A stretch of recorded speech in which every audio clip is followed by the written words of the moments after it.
lorsque Dieu, notre Seigneur Tabaraka wa Ta'ala, est avec nous, nul besoin de s'attrister. La tahzan inna Allah ma'ana. C'est ce qu'a dit le prophète à Abu Bakr lorsqu'ils étaient dans la grotte et qu'il y avait des gens qui étaient à quelques centimètres à proximité d'eux et qui souhaitaient une seule chose ou qui ne souhaitaient qu'une seule chose, c'était de les tuer. Il lui a rappelé que la proximité de Dieu, eh bien, elle est éloignée le mal de nous. La tahzan. Ils sont à côté de nous. La tahzan. Inna Allah ma'ana. Dieu est proche de nous, nous sommes proches de Dieu. Dieu éloignera leur proximité et leur mal. Dieu est avec nous. Et Allah subhanahu wa ta'ala a transformé cette peur, ce souci, cette angoisse en une délivrance qui est une source de joie pour les milliards de croyants et de musulmans jusqu'à la fin des temps lorsqu'on évoque cette histoire. Et une grande leçon. La tahzan, inna Allah ma'ana. Le tout, c'est d'être proche de Dieu. D'avoir une proximité avec ton Seigneur Tabaraka wa Ta'ala. Et la proximité avec les problèmes et les soucis deviendra quelque chose de très loin.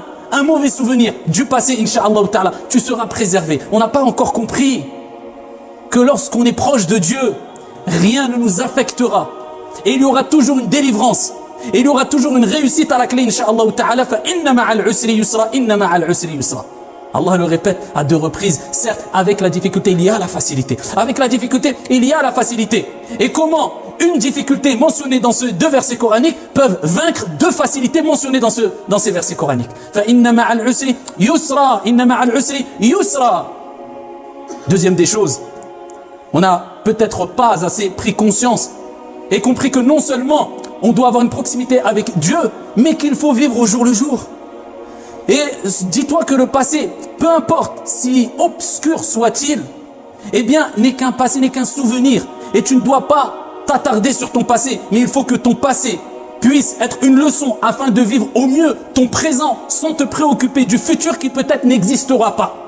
Vis au jour le jour. Demain, Allahu A'lam. Est-ce que tu seras là ce soir? Je ne te parle même pas de demain. Pourquoi te tracasser pour demain? Pourquoi t'angoisser? Pourquoi avoir peur du lendemain? Ça, c'est la ruse du diable, le shaitan.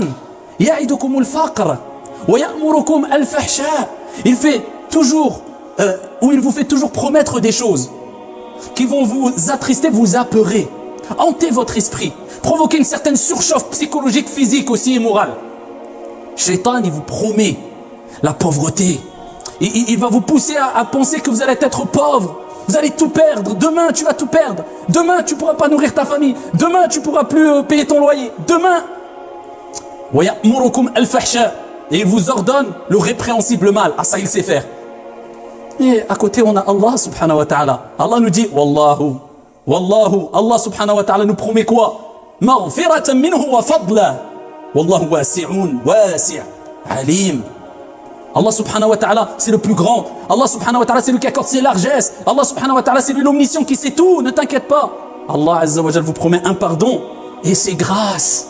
Donc toute personne, shayatin ou ins, diable ou être humain, qui vous apporte des nouvelles pour vous faire peur, stresser, angoisser sur le futur. Mais tu vas voir, tu vas pas réussir, mais ceci, cela. Wallahi, sachez qu'ils ont la même mission. Shaitan et eux ont la même mission. T'apeurer, t'attrister. Tourne-toi vers ceux qui voient les choses positives. Tourne-toi vers ceux qui te disent, écoute, vis au jour le jour. Aujourd'hui, tu as la santé, alhamdulillah. Aujourd'hui, tu as de quoi manger, alhamdulillah. Tu as un toit, alhamdulillah. Tu fais partie des personnes les plus riches sur la surface de la terre. Tu as à manger, tu as la santé, tu as un toit pour dormir. Tu veux quoi de plus? Alhamdulillah. Eh bien, on est toujours ici, quelquefois, à craindre le futur et à se prendre la tête avec le passé. Vis au jour le jour, c'est ce que nous a enseigné le prophète sallallahu alayhi wa sallam.